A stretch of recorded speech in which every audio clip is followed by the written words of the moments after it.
Welcome to the 313 Men, Money, and Marriage podcast, the podcast where facts, logic, and reasoning are at the forefront of every conversation. I'm your host, Andrew Johnson, and in today's episode, we're going to be talking about, is there a mandemic? The state of modern dating. And so we're going to get into that here. We do have a guest for this particular show who's a returning guest, and y'all know who he is shortly as I introduce him. But before I bring him on, I just wanted to go over a couple of quick things so that you can get an idea of what we're talking about. Because there's two different, technically, definitions of a mandemic. One definition is about men going through sort of this lonely phase and lonely crisis, but we're not going to take that particular avenue. We're going to take the avenue of women complaining that there is not enough men, meaning a mandemic, similar like a pandemic. Is the route we're going to go. So the definition we're going to go with is a mandemic being a perceived lack of available men or lack of quality men. So that is when we say mandemic, that's what we're going to be talking about, that perception. We're going to go over some of the stats here really, really fast. Marriage is declining amongst women without a bachelor's degree. Not those with one. The ones who do have a bachelor's degree, the number's around 71%.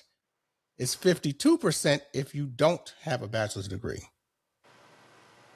All adults, 31%, all adults who are single, 31% are white, 28% are black, and 47% are black, 28% are white, 27% are Hispanic. So basically that just means Hispanic people marry the most, basically, out of those three groups. Age-wise, it is 18 to 29 is 41% are married, 30 to 49 is 23%, 50 to 64, 28%, and over 65, 36%. Men and women are marrying about the same as far as by those ages, they fall into that same category pertaining to this. So without further ado, I'm going to bring my guest on, and he has been on the show several times. When I sent him this script earlier today, he's laughing at first, and I says, I don't know if you remember, you did do an episode where it was entitled "Where Are All the Good Men?" And so this is one of the reasons why I wanted to talk about this with you. And the reason being is because that episode is the third most listened to episode on the podcast. So this is almost kind of like a 2.0 to this, because we're just going a little bit more into detail. So without further ado, everybody give it up for Mr. Wayman Daniels. Wayman, how are you doing? Oh man, I'm doing great. I'm doing wonderful. How are you? I'm doing great, Wayman. And you may not have thought about this, but when I first had this topic, it was pitched for someone else, but they wanted to do a different one. Yeah. And so you were the first person that I thought that came up because of the fact that we had did that other one. And then your reaction when you saw the thing, I said, I hope I got this right here. So yes, we're going to talk about this really quickly. But first, I'm just going to ask you this mandemic thing. Oh, and Wayman, just to let you know, Wayman, you've been very, very busy on social media. You've been doing quite a bit. And I know that the business aspect, the side of things has picked up dramatically. We'll talk about all of that at the end of the podcast. So everybody stay tuned and listen. Wayman's going to have some good information about what it is that he does.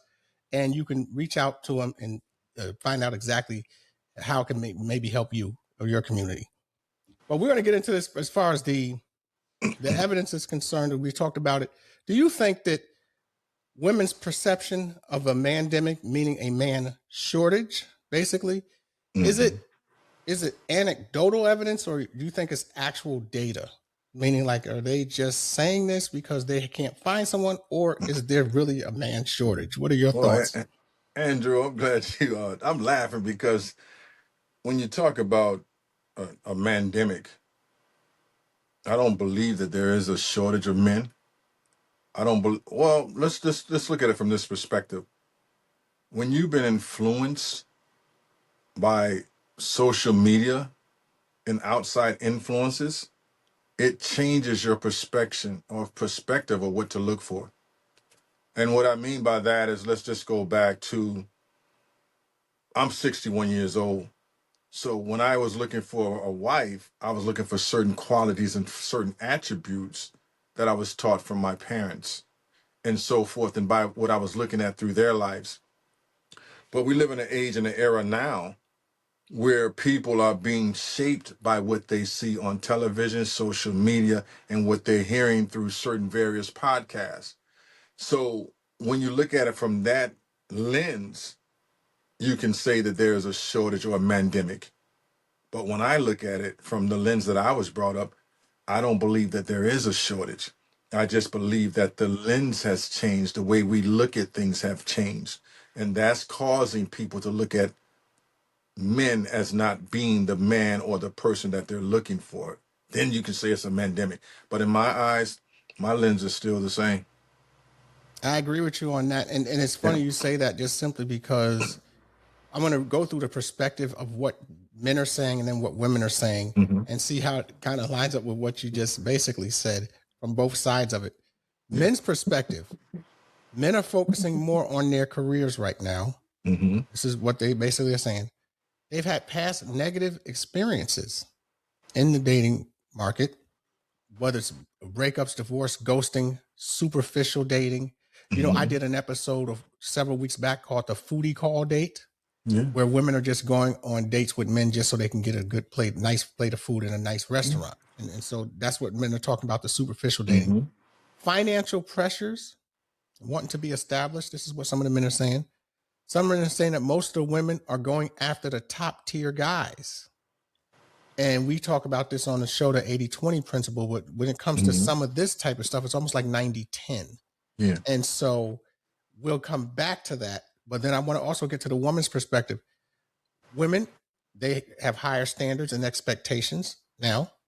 And part of the reason is because they are working and they sort of can make their own money here. They're more independent and they're less reliant on marriage for security. They have negative online dating experiences. There's a rise in hookup culture, you know, with the Yeah. hookup culture and everything Right. versus wanting something serious. And the men they want, from what they're saying, are in limited supply. Now, I think what's happening as we get before I go to the next question, Okay. I think what's happening is that women don't realize it, but I sometimes occasionally I watch some of these dating shows, Mm-hmm. and when the women come on, it doesn't matter if they are older, younger, have children, don't have children. They're all essentially asking for the same type of a guy. Right. And I don't know if they're doing it on purpose or I don't know if that's just what they want. Mm-hmm. But I think that's where the limitation is. They're all going, they're gravitating to the top tier of the Right. men. So, since the question I'm going to ask you is since women are less reliant on needing a quote unquote man, is this a contributing factor? Because now if they're sort of at a point where they feel like they can take care of themselves, why can't they get the man that they want? What are your thoughts on that? Well, when I look at them going after the top tier men, which is basically probably 5% or less. So now you have a mandemic. You have a mandemic is because of your standards and what you're looking for. And you cause that mandemic because you want that 6-figure guy or 7-figure guy. And the ratio for that happening is that population is 5% or maybe to 1%. So what are your chances of actually finding that man, or put it this way, that man finding you? Because Andrew, if you're looking for that 1% of a male, and he has a plethora of women to choose from, well, what's to set you apart to make you different from his choices or make you stand out? So you just put yourself in a box that you might not never be able to open because of the percentage. So the mandemic is right for them because they caused it because of what they're looking for. But not only that, Andrew, it's what they've been taught.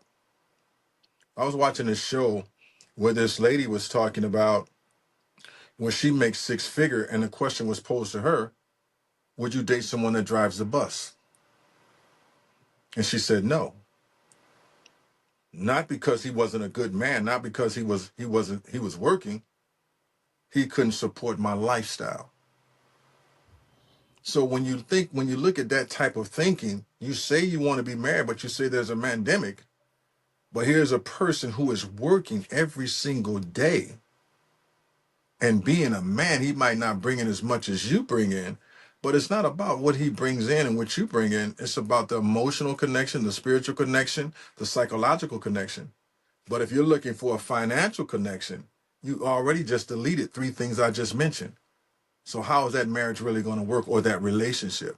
So you already in the negative already.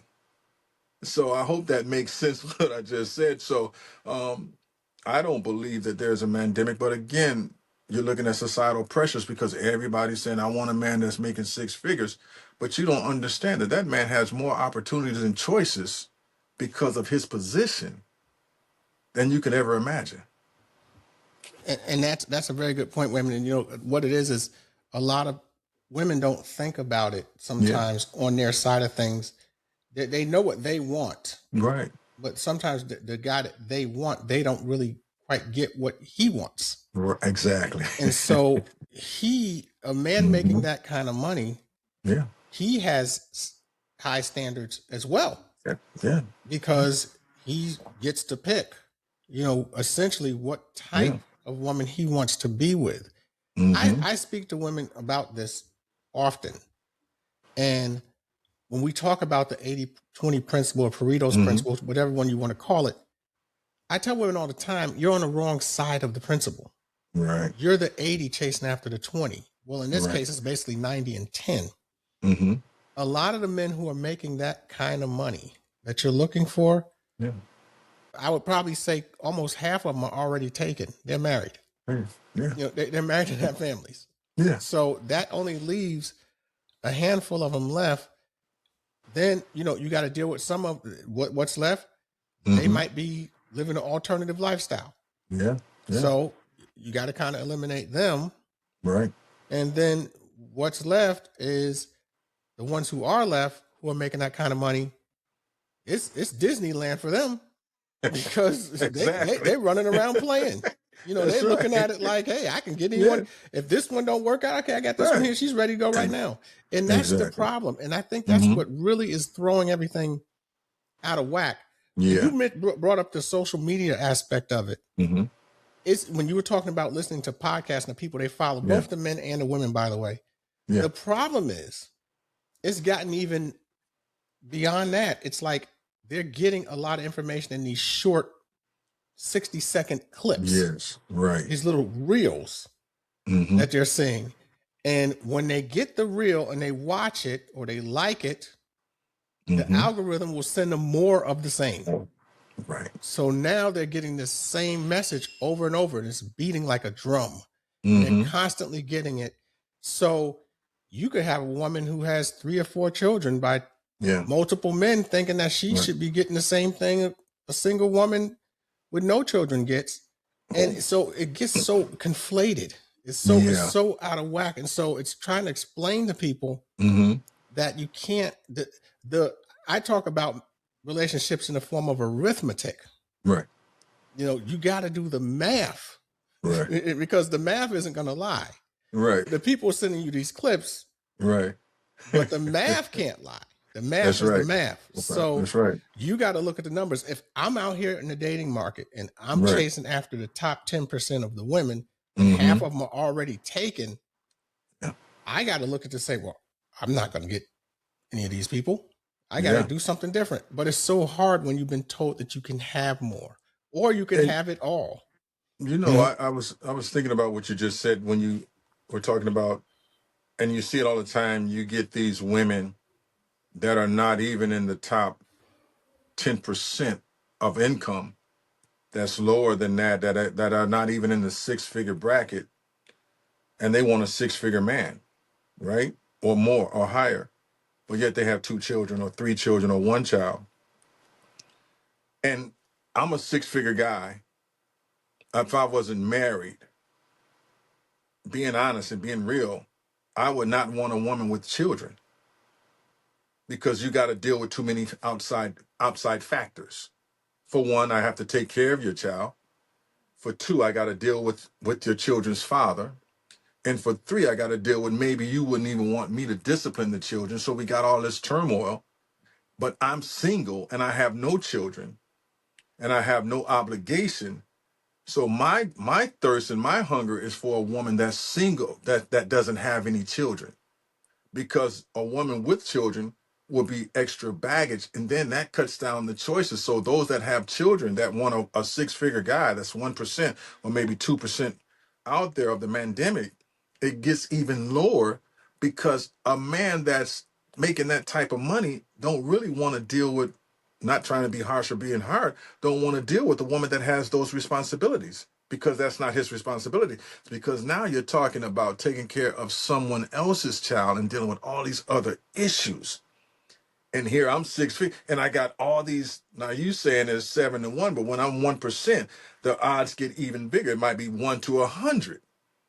And I'm gonna stop and settle for, not saying that women with children are a bad thing, but I'm just doing it from a realistic perspective on this side of the fence, 6 figures or higher.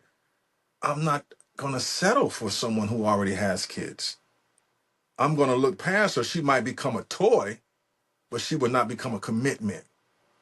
And Wayman, it's so interesting you say that. Yeah. And the reason why I say that is because sometimes women, when they get the taste of dating someone who has resources, this person can be making $200,000, $300,000 a year, and he'll take them out on a date. He'll do nice things with them. Yeah. But it's only for a short period of time. Short period of time. And once she gets a taste of that, it's almost like she doesn't feel like her level is back where she was at. It's still there. And so I think that kind of messes it up too. You know, when they get into the situations like that, where they kind of step up and go into it's that lifestyle. Yeah. It's like I wrote a blog post on the webpage. It was just called "Me Picking Lifestyle Over Love." And you brought up a good point when you were talking about the bus driver. I believe that was the Ebony Williams interview thing. Episode. Yeah. And she said if he owns the bus, right, meaning like he has to be an entrepreneur type thing. And I don't understand when, I guess we're so caught up in the aesthetic of having things and owning things.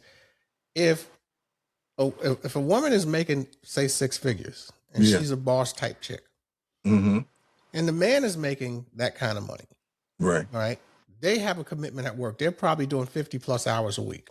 Right. All right. Both of them. When do you get to see each other?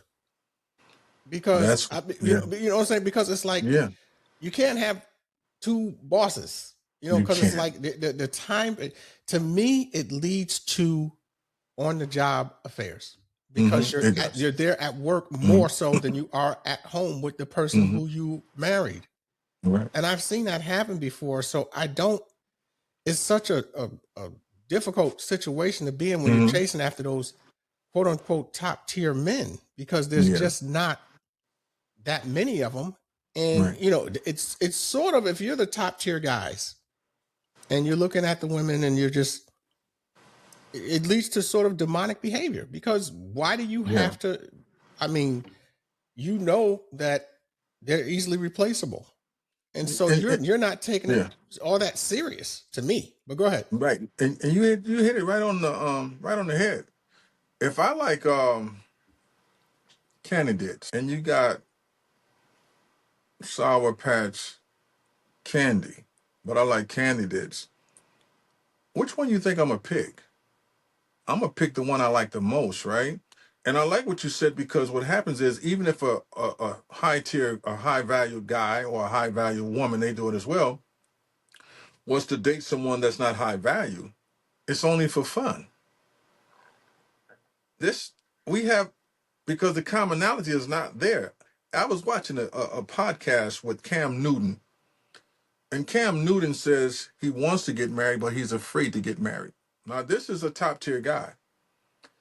And he says, the reason that I'm afraid to get married is because I've seen so many people in top tier gets divorced because the person that they're marrying, that they married, he's not sure if they want me for my money or do they want me for me.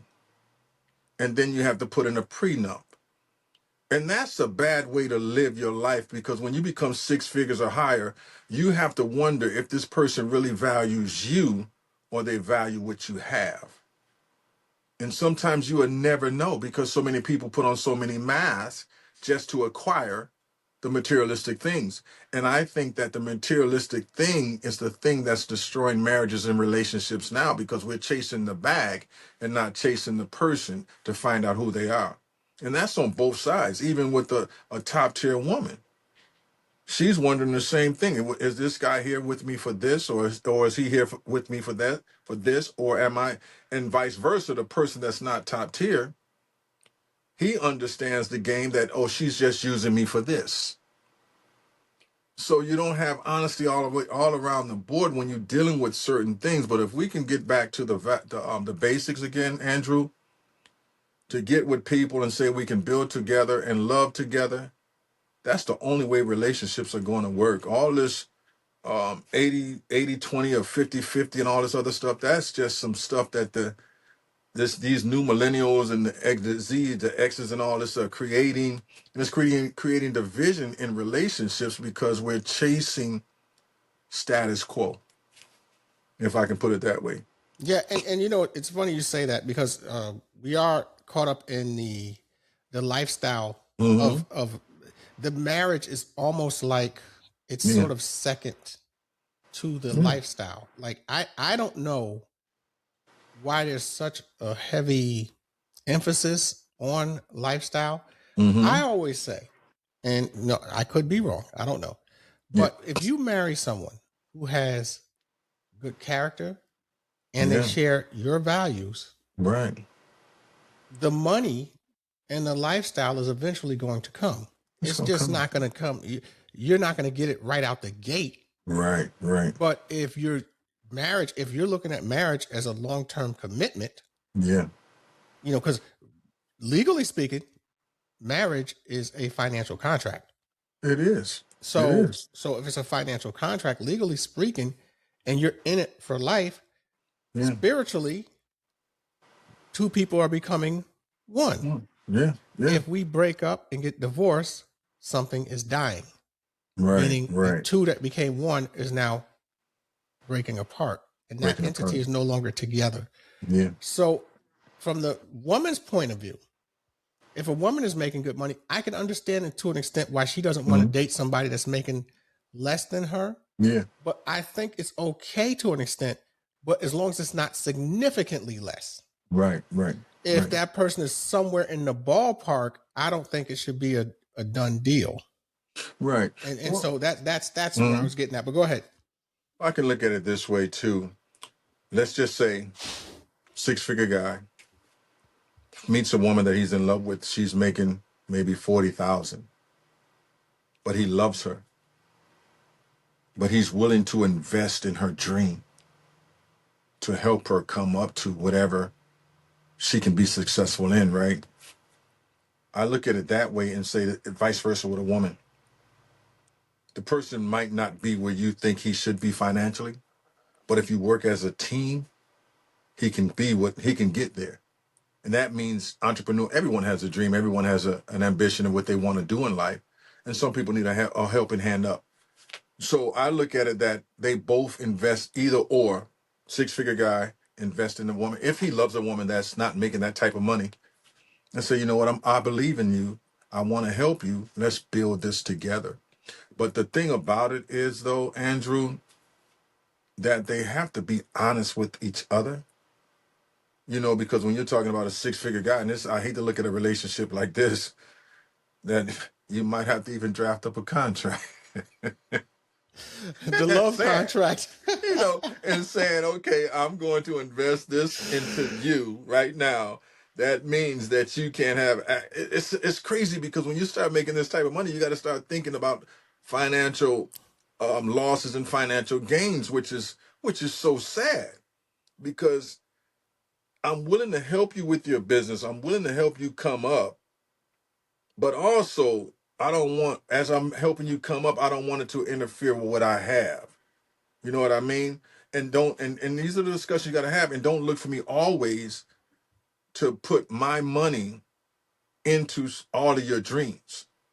Because sometimes when you start making more money, you start to have more and more and more and more dreams. And you can't spread your money all over the place because if you do, then you won't have no money. So you have to get to have these adult conversations and say, listen, I'm not even looking at what you have, but I'm looking at the possibility of what you can become. Are you willing to go on this journey with me? Because I'm willing to go on the journey with you. And that's vice versa. But you got to have those real adult conversations about finances and saying, listen, and Andrew, I'm even thinking about the bank account, bro. Do I give you access to everything that I have? You know, Or do I have, you know what I mean? that's a very, very good point. I I've talked to several married Yeah, couples about that. Some are yeah, very good about having the joint accounts and everything. Some yeah, people say they just can't do it because yeah, it's too many moving parts. You know, like they don't know when the other person's taking this, that, and the other. right. It's not that. That's not in and of itself. You know, think about it. Like the six-figure man, you know, the man who's Right, making right, all the money. right. Not only does he have to protect his seed, Ooh, he's got to yes. protect his wallet. So, Yeah. you know, he can't, you know, really make mistakes. He's got to get the marriage thing right. You Yes, know, so yes. he's so I have you ever heard a woman make this statement? She'll say, well, I Mm, see these rich men, their wives don't look like they all that, this, that, and the other. right, Because what he's doing is he's if he married her after he got rich, he's right. saying it might make sense maybe to go down a notch in beauty to get the compatibility. That's exactly, Versus, you know what I'm saying? Like exactly. to get the Right, right, compatibility, he said, I'm gonna right. have to go down a notch in beauty here because you know, Yeah, sometimes the prettier the crazier. You know, you just it's and so you gotta really yeah, navigate. It's so hard. That's why sometimes you'll see some of them yeah, and they get married later as they get yeah, older yeah. because of stuff like that. It's just trying to navigate that pool Navigate. is really difficult. Let me get to another question really Okay. quick here just to go through it. How do women, I mean, you're obviously a man and you know been in Yeah. different relationships and everything, but if you were to give advice to a woman, how do they navigate this current dating market more effectively or more efficiently? Should they you know, I've always said that women should Mm, they go for the top, and when they can't get the top, their reaction sometimes I hear some of them say, well, I guess I got to go down here and date to do with no job. And I right. always say to them, you're missing out on the whole middle. It's almost like they're not going after the median, which is Yeah. the middle. Like they leave that out, and it's just I find it so surprising that they do that Yeah. because that's where the husbands are at. But Hmm. if you're not looking at them, how do you find it? What would be your advice to them on that? I have a short story to tell about a guy who worked at a junkyard. He had a 1967 Ford. The 1967 Ford had no engine, had no tires. Paint job was very bad. But this guy came to the junkyard and asked this guy, can he sell it? Would he sell it? And he said, sir, no, I can't sell it because this is a junkyard. We don't sell cars. But the other guy persisted that I would like to buy this car. The guy says, okay, $30,000. Now, in your right mind, I would never buy a car that costs $30,000. One, is this 1967 Ford Mustang. Two, it has no engine, no tires, and the paint job is horrific. The guy went home and came back the next day and bought that car, which was a body, for $30,000. He came back the following year, put a new engine in the car, put new tires on the car, and painted the car red. And the guy that was at the junkyard said, or the scrapyard says, man, where did you get that car? He says, I got it from you. He says, I would have never sold you that car. He said, but you did. He says, because the reason I got it, you didn't see the value in it. So Yes, sometimes what women are doing, they're looking for a high-end man and not looking at the man that's right in front of them because they don't see their value, but don't understand it's right there in front of you. A man is a man. Six figures, two figures, or whatever he has, or whatever he doesn't have, see his value and his worth. And when you start seeing that, then your choices become bigger. But when you going into a, let's say, a puddle of water, and you got 2 million people looking in this puddle of water for that one fish, what are your chances of getting the fish? Because the fish is already gone. So your search is it's almost impossible in a puddle of water, and you got 1 million people. So my point being is that I'm making is what you just said is like the man is in front of you, but you're missing him because you're putting dollar signs and what he has and what he doesn't have in the way of his true value. Andrew, I value myself by who I am. I was talking to a lady. She asked me what makes her a great leader, and she told me a person that can communicate well. I told her I beg to differ. I said, what makes a great leader is character and integrity. So if you're looking for a person that can talk well and do all these other things, but doesn't have character and integrity, you missed the whole man. Because if you ain't got that, you got everything else in the book. So I said that story to say this, that we have to start looking for the value in people and not looking at the possessions of what people have.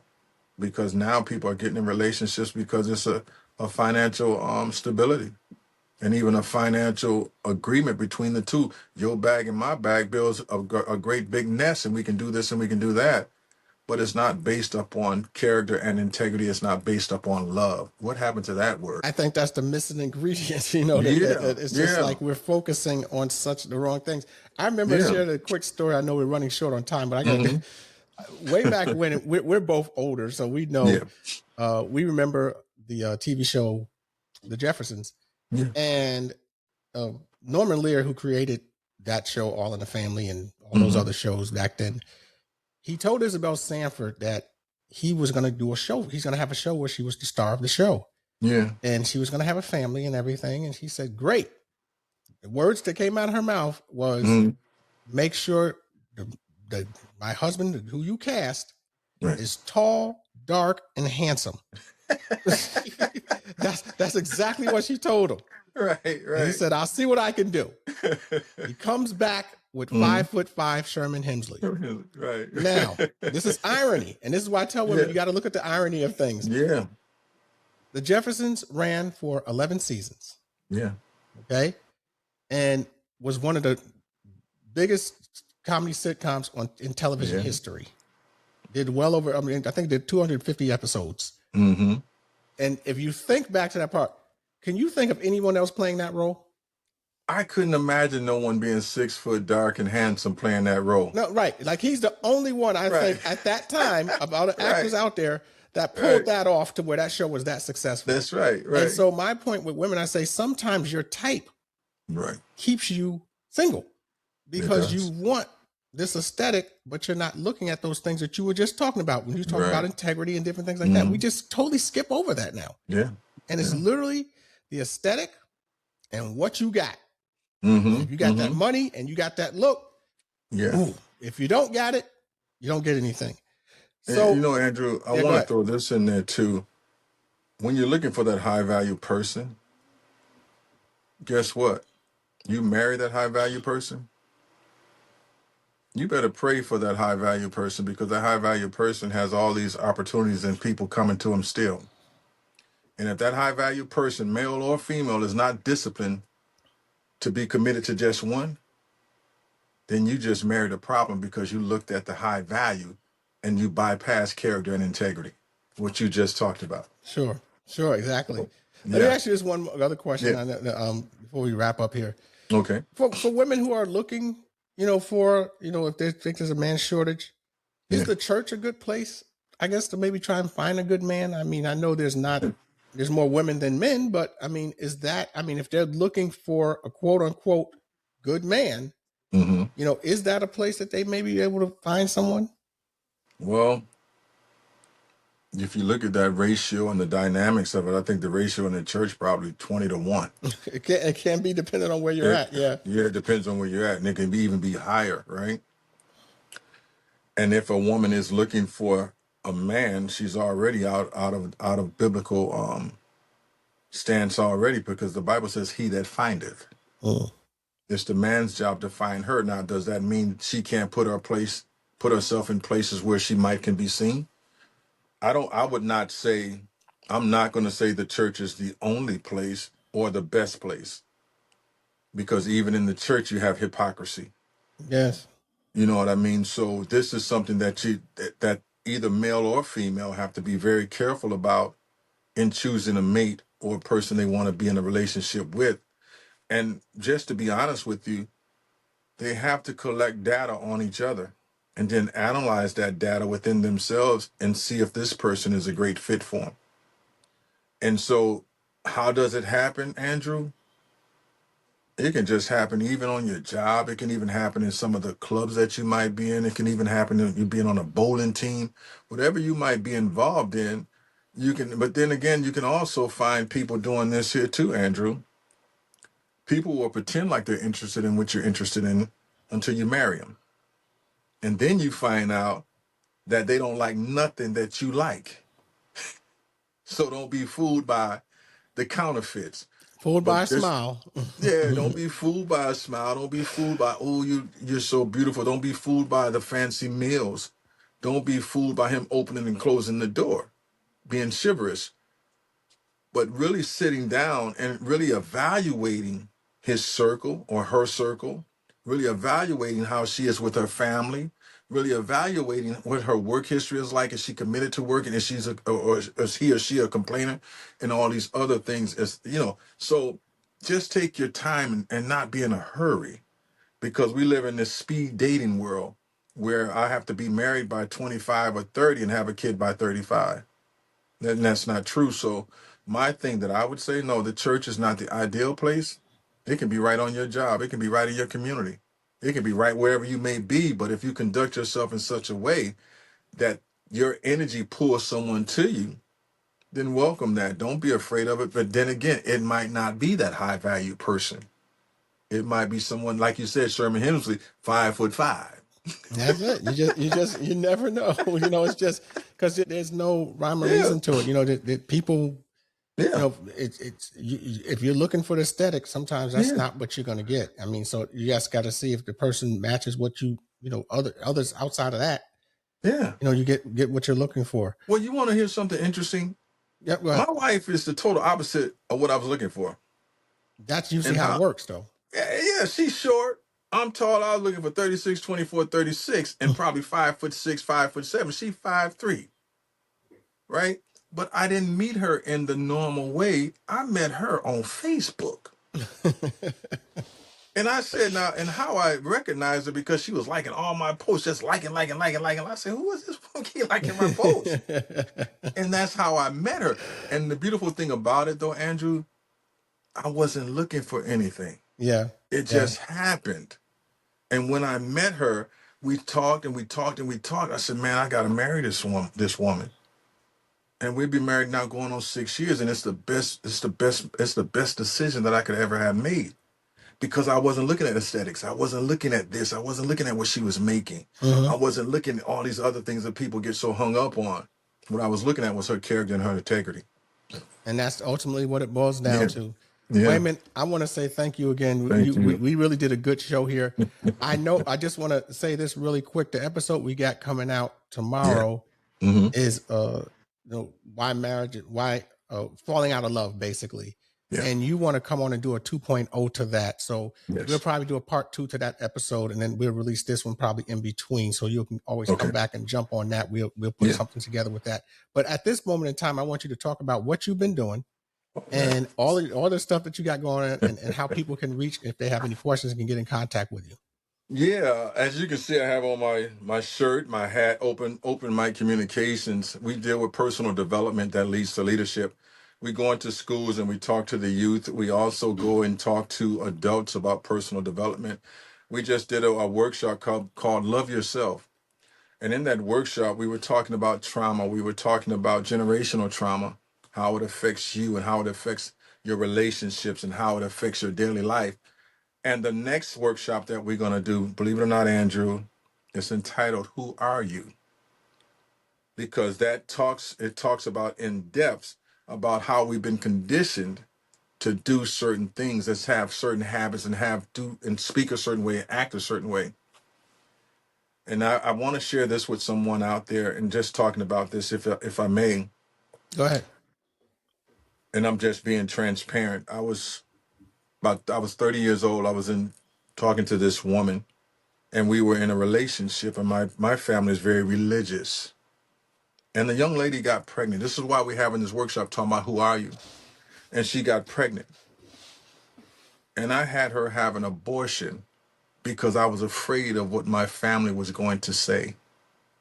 I became and did something that they wanted, that I thought that that I had to hide from them, versus telling them, and had a child be disembodied. And I deal with that every day. So when we talk about who are you, We become what our culture wants us to become. We become what our family wants us to become. We become what society wants us to become, but we never become who we need to become. And I am free today because I can be transparent about bad choices that I made. And so Open Mic Communication believes in personal development, and we work with people all over the world talking about these things and just saying, you know what, let's get back to character and integrity and personal development that leads to leadership. You can reach me if you want to get in contact with me to come into your organization or your school. It's 585-524-9997, or just hit me up on social media outlets, Wayman Daniels, and you can see all of my stuff, or even go on YouTube. But it's a great topic, Andrew. Who are you? Starting out with that, and to show how trauma and how other people influence us, because another thing that we do as men, we become work performers. I'm only known by what I do, but not for who I am. It's deep That's stuff, man. true. Deep stuff. That's true. That's Yeah. absolutely true. That's Yeah. becoming our identity now, it seems like. Yeah. Yeah. Absolutely. Well, great. Wayman, thanks for coming on. If you want to contact our particular show, you can join our email list. The website is always a link in the show notes. Click on the link. All you have to do is leave your first name and your email address, and you will have dibs on what the next show is going to be out in advance. And you'll also find out shows that I'm going to be a guest on. So I've guested on multiple podcasts, and you can come on and find out which show I'll be guesting on and the title of the show and all of that good stuff. The Instagram page is the 313 Men Money Marriage, all one word. You can find clips from past shows and pictures of some of the guests who have come on the show as well. And lastly, we do have a YouTube channel. It is called the Men Money and Marriage Hour. You can go on there and see some smaller clips of the show. Some of the shows actually have the full-length episodes on it. I think this one we will probably put a full-length episode up on the YouTube channel if you want to go check that out. Like and subscribe over there for that. And you'll get an opportunity to see the full-length one if you don't have Spotify, because most of the video podcast plays on Spotify. And so if you go to the YouTube channel, you'll see a few of them posted up there, the full-length ones. So with that being said, until we meet again, we are out.